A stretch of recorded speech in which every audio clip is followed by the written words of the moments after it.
Welcome to Independence Update, where we highlight yesterday and tomorrow today. I'm your host, Kevin Neal Smith, and we have a very special episode for you this week. We are at Cook's Farm Dairy with Quentin Cook, and we're going to chat a little bit about the farm, the history of the farm, the things they do for Halloween. So thanks for being with us, Quentin. Yeah, of course. It's really great to talk with you.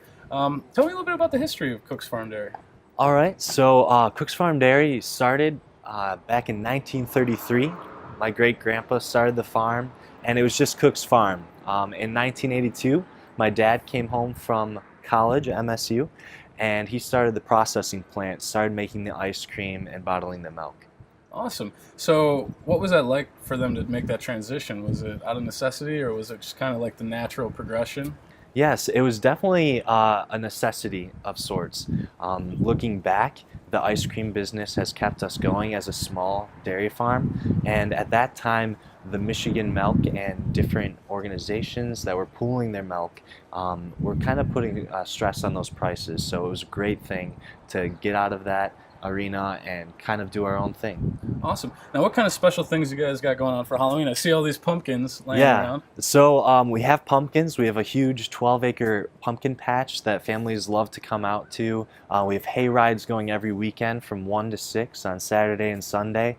And everybody gets a free donut and small chocolate milk with that hay ride. So people will go out for 15 minutes, get a great big pumpkin, and have a smile on the way home. Awesome. Now, to do that, do people need to pre-register, or can they just show up? On the weekends, you can just show up and jump on any hayride available. We usually have 3 looping around with our tractors. And on weekdays, if you do have a large party, just call in and we can get that set up.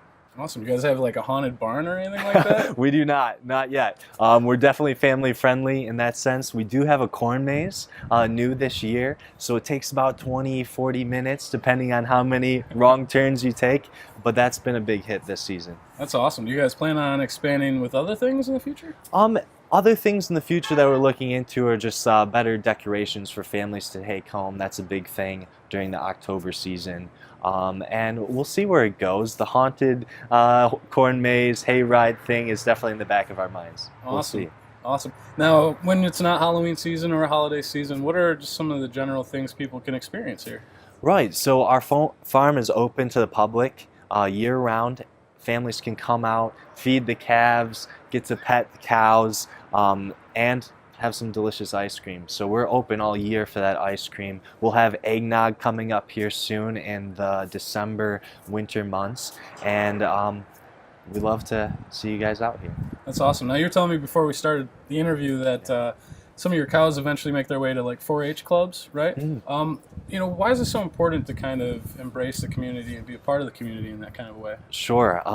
Like I said, we've been here since 1933, so I do think we have a deep-rooted foundation in the community, and we like to emphasize that and be a part of that and give back as much as we can. So whether it's fundraisers or what have you around here, we love that.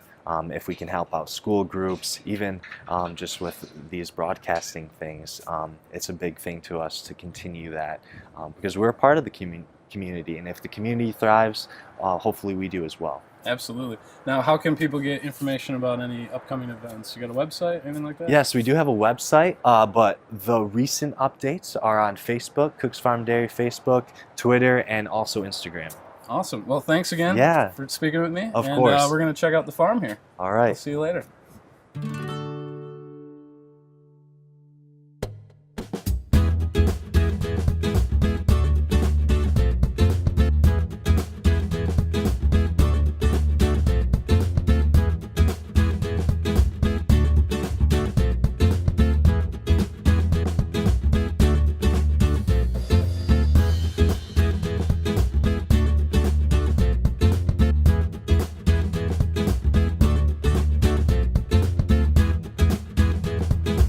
So as I said at the start of the program, we are at the lovely Cook's Farm Dairy. It's a beautiful fall day.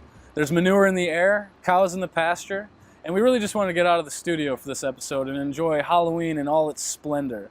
So moving along with government meeting updates, on Tuesday, October 17th, the Township Board of Trustees held a regular meeting. They began the meeting with a brief presentation on all the budgets that have been presented over the last several meetings. In regular business, the board approved some budget amendments. They also approved moving forward on having drawings done for the Clintonwood Day Camp building. The next Township Board of Trustees meeting will be on November 7th at 6 p.m. There will also be a Zoning Board of Appeals meeting on November 1st. On October 9th, there was a Village of Clarkston meeting. They continued discussion of the parking lot on Main and Washington, and the board also discussed the replacements of a retaining wall. The next City Council meeting will happen on November 13th at 7 p.m. The school board also met on October 9th. Dr. Rock thanked teachers, parents, and administrators who took part in a 6th grade camp this year. He also congratulated the girls' swim and dive team on their 4th place finish, and he thanked students, staff, and parents who helped with elementary school fun runs and the recent Walk to School Day. Krista Fons explained the use of forest spaces for education, and along with a RHS teacher and student, gave a tour of the new outdoor Biodiversity Lab. More on that later. Report updates were also given on the school district's strategic planning process and the MASB board governance standards. Now remember, all tapings of government meetings can be found at independencetelevision.com, so if you missed them, just check there. As always, if you are looking for more events happening around town, make sure you check out www.clarkstoncalendar.org. I recently had a chance to meet up with Dr. Rock and discuss what's been going on at the school district, and we would like to share part of that interview with you now. Rod, thanks for joining us today. Thank you for having me. Great having you here. So I understand the school district kind of kicked off their academic year a little differently this year by holding a community gathering of sorts. Now you had Dr. Gabe Paletti from, I think, Penn State? University of Pennsylvania. University of Pennsylvania, and he's a positive psychologist. So why don't you Yes. tell me a little bit about that? What did he discuss? Well, as part of our Clarkston for Life initiative, we're really trying to think about the well-being of our entire community, what the research behind well-being, how it relates to achievement and success in life, how that relates to health and wellness and the way we think, and being a whole person. So he came in and talked about resilience, and there's a book that he was part of. It's called The Resilience Factor. So really asking us to think about what are the steps to resilience? How do you think when you have adversity in your life? So they say that there's like an ABC model. So often when an adversity happens, there's a consequence to that adversity. And the consequence we often think is based on the adversity itself, but what the psychologists are saying is it's really based upon the beliefs, the way we think about the adversity, the way we talk to ourselves, the way we explain it to ourselves. And so a lot of the consequence has to do more with the beliefs than maybe the even actual what happened. So we want our kids to be able to really use their minds and think about that they have a lot of control over the consequences and the things, the way that they live their lives, the outcomes, and that a lot of that happens in their minds. So we want kids who really have strong minds and a strong ability to think when something happens, what might be a different explanation or a different cause than what immediately comes to mind, or what might be a different outcome. And if they can do that, whether it's in a relationship or academically or anything that happens in life, then chances are they're going to have a happier, healthier life. So we really want our kids and our community to understand that. So the opening day, the community gathering was like Chamber of Commerce people and business people, people from civic organizations and churches, older adults, parents, students who came in to hear about that. And we're going to have an ongoing conversation to help build that literacy around well-being.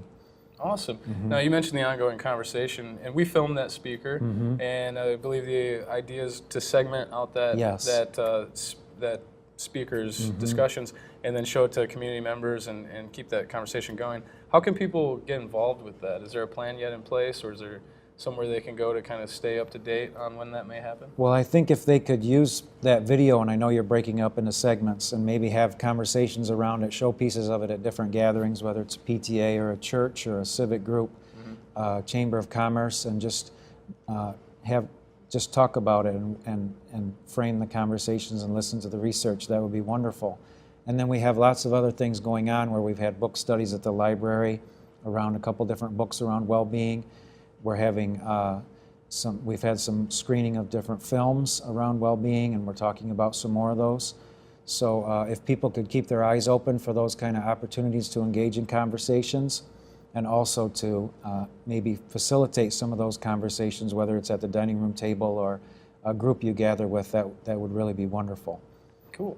And so to keep up to date on any of that, people can go to your Facebook page? Yes, we have a Clarkson for Life Facebook page. We also have a Twitter, Clarkson for Life, and there's information on the updated Clarkston Community Schools website. So there are lots of different places, and we're trying to get it out at the library and around town. So. Sweet. Now we're going to change gears a little bit. Let's talk about the school year, the academic year in general. What is making this year particularly exciting? Anything special or new going on? Well, the most exciting thing is always our kids and their amazing accomplishments. And as we hear more about, I know we had some student performers at Taste of Clarkston who are doing some amazing things. A young lady who spent some time up at Interlochen this summer and has some incredible talents that she's working to develop. And we have our madrigals will be performing at a state performance in Kalamazoo at Western Michigan University coming up. And of course we have all of our athletic teams. Our equestrian team did really well and went to the regionals. So it's always just so exciting to watch the things that our kids accomplish and to get to know them throughout the school year. We also have Clarkson Construction Technology Program that's initiated this year. We have about 75 kids, 9th and 10th graders involved, and they're really learning about construction technology. We know there's a shortage of the trades in terms of plumbers and architects even, and people with those kinds of skills. So we're trying to develop that at a younger age and give kids those kind of opportunities, which we're really excited about. And our school district will be undertaking a strategic planning process where we're really trying to think about what does success mean and how that might be individual for different kids. So what might be opportunities for them in our school district and our community to deepen their understanding and pursue their passions. And so we're really excited about the school year and collaborations, and it has to be great because these are our kids. It can't be like an off year. It has to be the best year ever for every kid who goes to our school system. So that's what we're trying to accomplish. That's really interesting that you mentioned that you're creating these opportunities for people to, or for kids to check out different trades. How do you go about determining that kind of thing? Like, how did you guys evaluate and assess the fact that there was a shortage in these areas? Well, we had some conversations with some different unions around the area. We went to the heavy machine operators out in Howell and talked to them, and they came to us. We've paid attention to the things from Oakland County Economic Development and the jobs that are available. And even as we've gone through the bond process here in the construction of the football field or our buildings, we know that there's a shortage.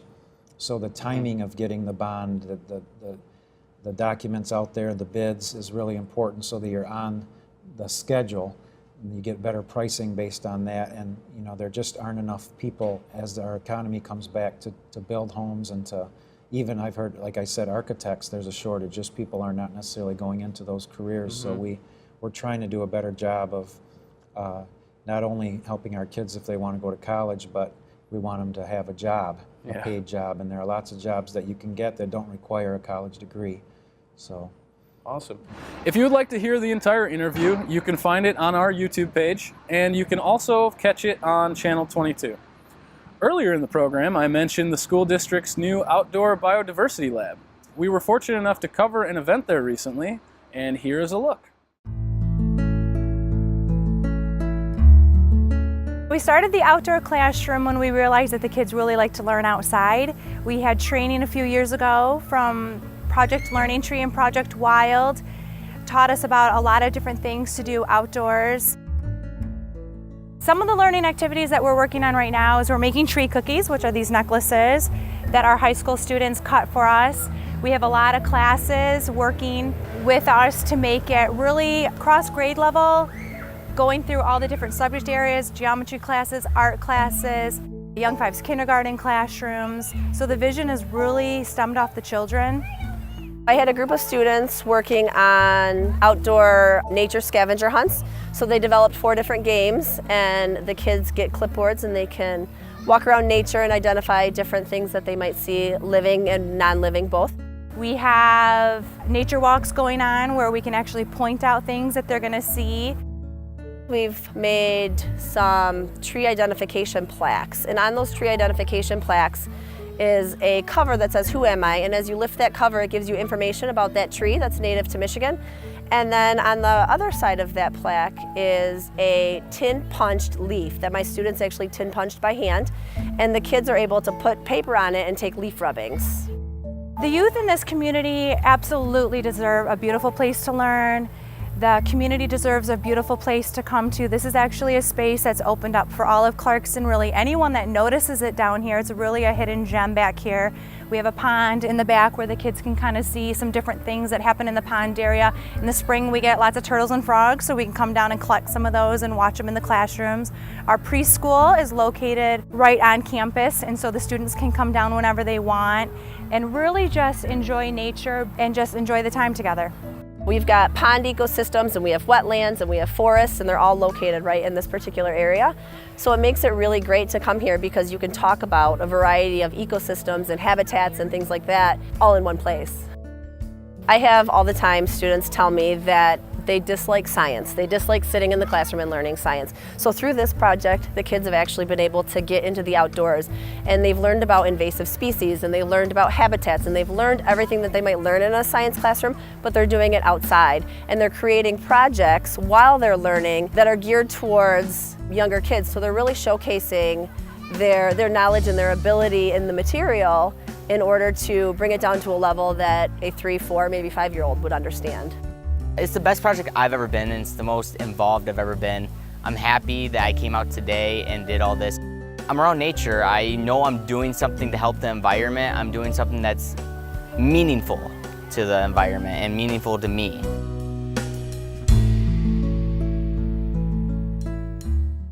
We've got one more video for you this episode. Clarkston High School recently held a career day for its juniors and seniors.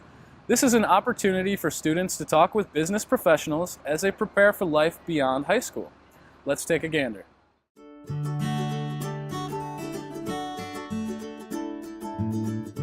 The CCS Career Day is a program we put on for juniors as they're trying to figure out what they're going to do once they get out of high school, whether they're college bound, trade school, military, go find a job immediately in the work sector. And we bring in different speakers in the 6 career paths offered here at Clarkston High School to talk to them about their careers and their career journeys. So I was asked to kind of come to the school and give them a little background on my exposure in the art world. I kind of took a perspective of the business aspect because a lot of artists feel like if they create something and they put it out there, it's going to sell and it's going to be awesome, but there's a lot that goes to it. Man, how do you really figure out what you want to do when you grow up? How do you know at such a young age? It's nice to be able to talk about that with kids, and maybe us being here today will help open their eyes. It's important to do things that you're passionate about and that you can make money or earn a living doing that. Like, it's possible. I think it's important for them to start thinking about what they're going to do in their career choice by figuring out how they start networking, should they job shadow, what kind of schooling do they need if they want to pursue a certain career, what kind of salary can they expect once they get out of college or out of a trade school. I really enjoyed giving him some tips and tricks, but I think the biggest thing is you look at these kids and they remind you of mini-me's when it was way back when, and you want to say, do this, and do this, and hopefully a couple things stick, and it's something they remember and take with them.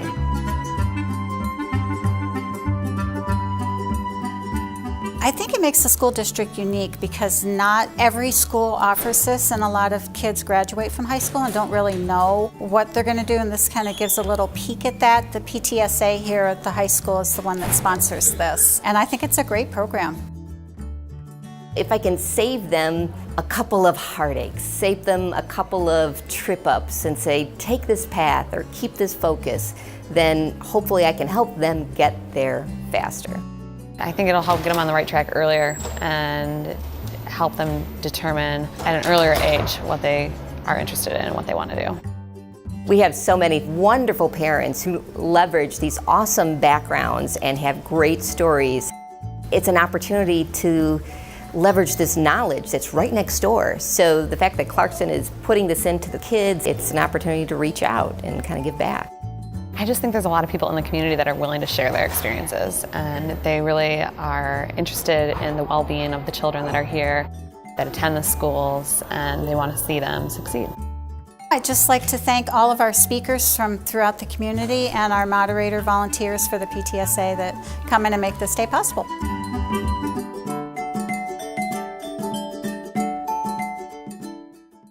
As always, to catch any shows, you can tune in to Channel 10 or check us out on YouTube under Independence Television. You can also follow us on Facebook, again under Independence Television, to stay up to date with all the things we have happening. Here at ITV, we are always looking for new show producers, so if you have a show idea or an event you would like covered, you can email us at update@independencetelevision.com or call us at 248-623-3661. Thanks for watching. Have a wonderful Halloween.